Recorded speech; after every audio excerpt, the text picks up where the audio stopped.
Welcome to my new series, It's What He Would Have Wanted.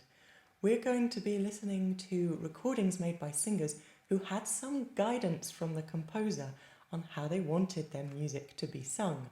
We're going to start off with La Bohème by Puccini. This was written at a crucial moment in operatic history when a new style of writing called verismo was taking over Italian opera. And alongside it, a new technique was developed, which in turn began to take over the traditional bel canto technique. Verismo was different from the kind of music that had come before in that it was supposed to be more dramatic, more true to life, and they wanted the vocal lines to sound more like actual speech rather than the florid music of the early 19th and 18th centuries. This meant that singers had to sing in a declamatory, more conversational style than they had previously, or all the time, whereas in the past they would have sung in a declamatory style, but only for certain moments in the music or certain kinds of music. But suddenly, instead of having to learn fast scales and trills and all of those details that they'd had before, they just had to learn this declamatory style. And teachers started complaining that students didn't want to learn the old music at all anymore. They didn't want to go through the bel canto training, which was much more rigorous and thorough. It took a lot of years to learn, whereas with verismo they could just learn to sing the new music, which was simpler in its way, and forget about all the old repertoire. Unfortunately, this wasn't as healthy for the voice in the long run, so a lot of these verismo singers didn't have such long careers as the bel canto, the predecessors. So this is going to give us an interesting opportunity to listen to two singers of the same generation, the same era, singing the old way and the new way. So here are the two singers we're going to listen to today. There they both are as Mimì with her little candle.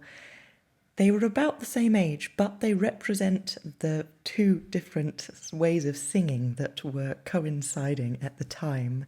First of all, we have Cesira Ferrani. She was the original Mimì. She was also the original Manon Lescaut for Puccini.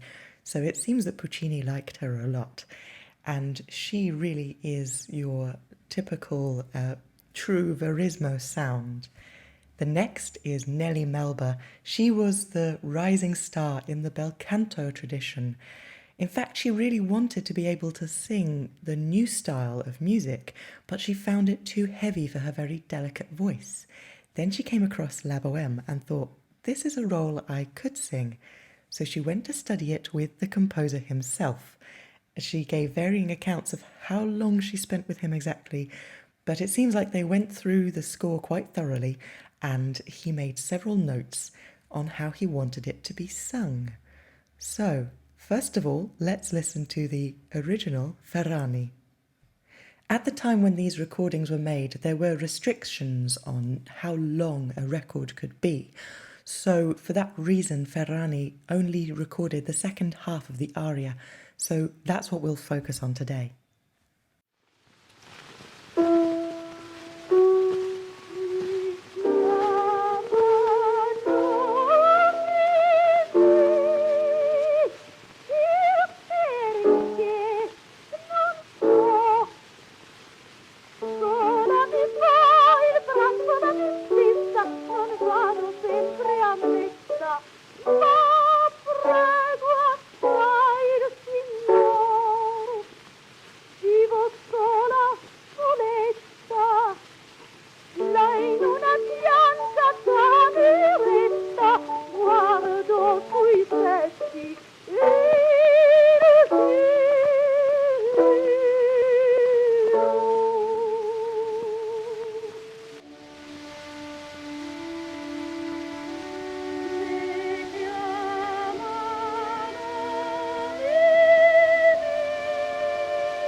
What differences did you hear between those two performances?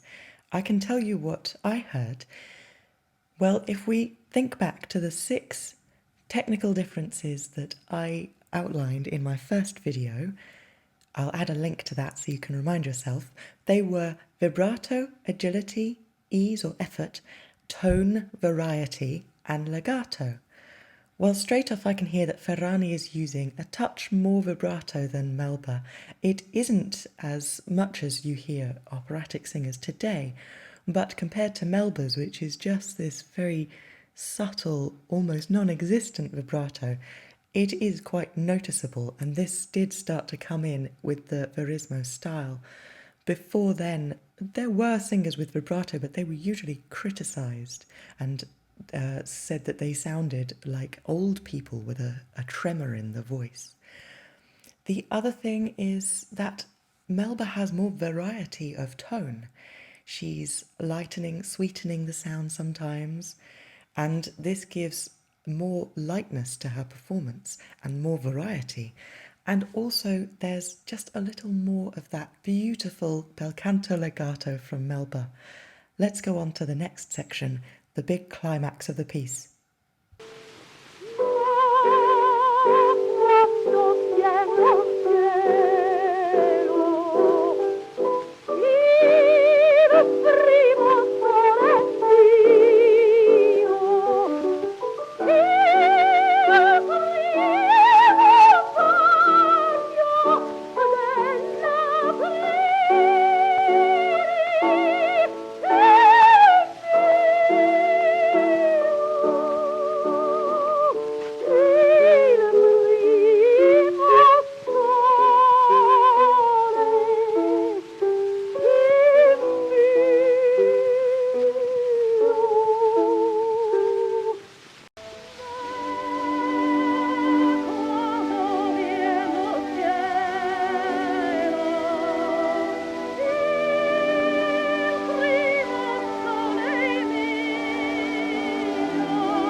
I believe it was the Verismo singers that started the trend of carrying up some of the tone of the middle part of the voice into the higher notes, which has a thrilling sound, but isn't, in the long run, very healthy.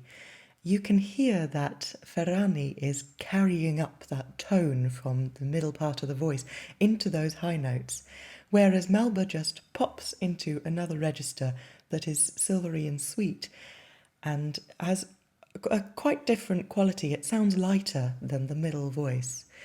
But for her, it's easier. So here we have that question of the ease or the effort that you put in. In fact, Melba said that it is easy to sing well and very difficult to sing badly. Not saying at all that Ferrani is singing it badly, but she doesn't manage to hang on to those high notes as long or hop up to them with the same agility that Melba has. Let's move on to the conclusion of the piece.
You can tell that I had to borrow the very last line there from another recording by Melba.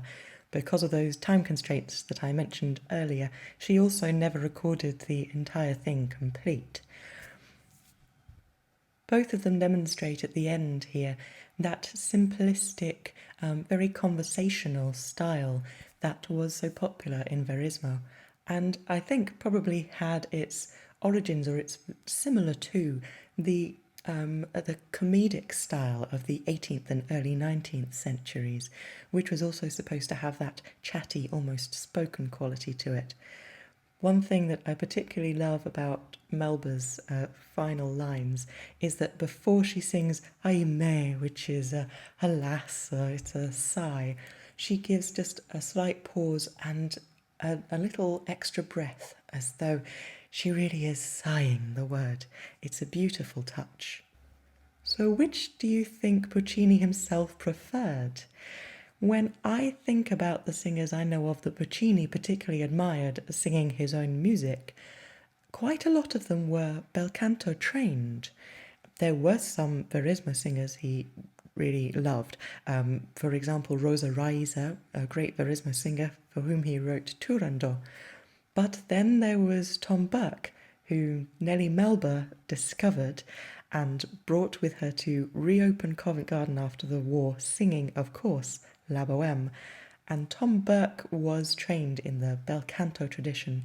One of his teachers was Fernando de Lucia, who sang a lot of and created a lot of Verismo roles. And the thing that the Verismo composers loved about him was that with his bel canto training, he really had all the variety of tone and control, the ease, that lack of effort, and of course, that perfect legato. So it would be accurate and authentic to sing Puccini with either a Verismo or a bel canto style or technique. But how is it sung today? Let's listen to some modern prima donnas singing the same extract. Opera singers today use neither Verismo nor bel canto. It has evolved into something completely different. So how do they sing Puccini? Well, I've picked up on 4 modern prima donnas singing in world-class opera houses. These recordings are all made live and all within the last year or so. Let's listen. In this first clip, I want you to listen out for her vibrato. She has a lot more of it than either Ferrani or Melba. And also, she's singing much more slowly than it's written in the score, and more slowly than either of those older singers did. And without that chatty conversational style that was the Verismo, the heart of Verismo. Instead, it's all sung, really sung.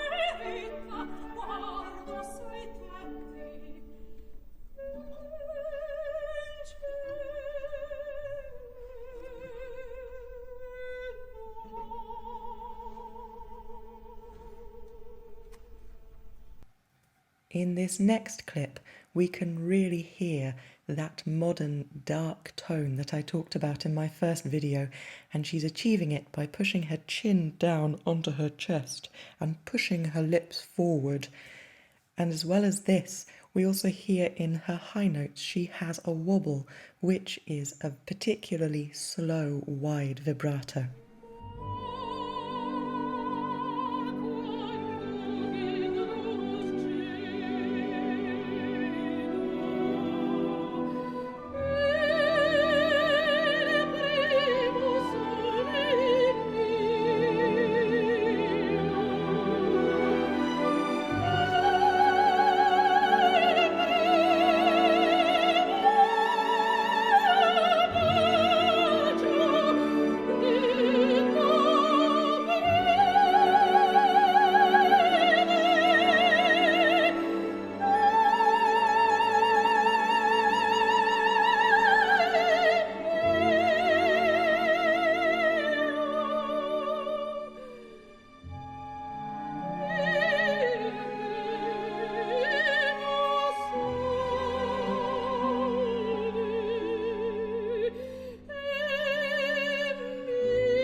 Next we have a different kind of vibrato, also a modern invention.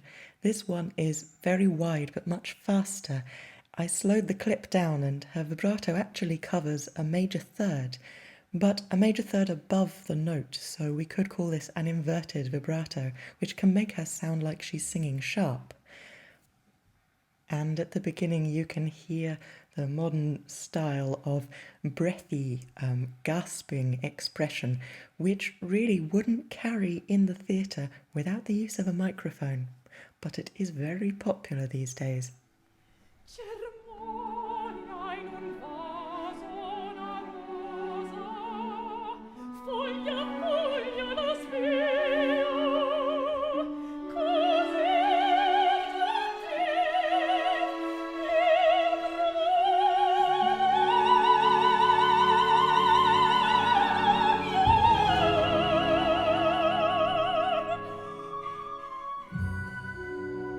Now, I talked before about verismo singers pushing up the sounds of the middle of the voice into the high notes. That's been taken further these days, as well as pushing up those middle voice notes into the high notes. They push them down into what should be the chest register. I'll talk about registers in a video very soon because it's a complicated topic. But the chest register is a strong sound. It's can be quite strident compared to the middle part of the voice, which is possibly why it's not so popular today, but it does mean that notes sung in the middle voice instead just don't have the carrying power. They can't be heard as clearly over the orchestra, so you'll hear that instead of singing "Odore," modern singers will give us "Odore." Also in this last clip, trying to sing softly like that means that her attempt at the conversational style of the last phrases without the proper support is just going a little bit out of tune.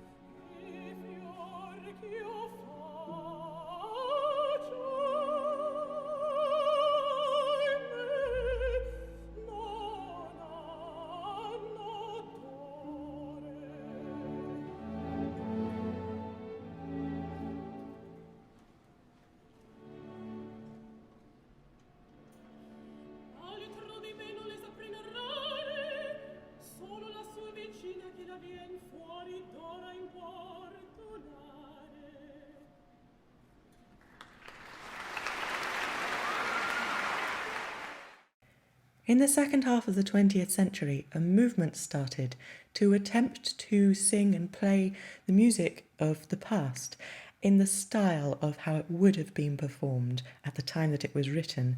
The early music movement wasn't really interested in anything after the late 18th century, and there's been very little work done on the early 19th century, and as far as I know, nothing really on the later 19th century. But the fascinating thing about verismo is that we have it on record. We can hear the originators of these roles. We can hear singers who worked with the composer, who told them how they wanted it to be sung. And so we have a record of this entire movement, almost from its beginning to its end. So therefore, if we wanted to reconstruct the verismo style and technique, it is possible. So why is it not being done? And should it be done? Do you think it's better to just keep evolving and to sing Puccini in the way that these modern prima donnas sing it? Or would it be a better idea to try and sing it as his prima donnas sang it at the time? Which do you prefer? And do you think you'd go to a performance of a historically informed verismo? There is so much more we could say. We've just scratched the surface of half of this aria, but I hope you can hear the difference that a great singer like Melba can make, the subtleties and the detail that she can bring into what seems to be a simple piece of music. but it's usually the pieces of music that seem the simplest that are the hardest to sing well. But I think we can say a lot more as well about Verismo versus Bel Canto, and I'm sure we will in the future. So if you enjoyed this video and if you're looking forward to the next one, then tap the subscribe button and the notifications and join me again next time. We might do a video about registers because I've got a feeling, looking into the future, that that's going to be quite an important topic for our next video on It's What He Would Have Wanted. So stay tuned for the next seance with the Phantoms of the Opera.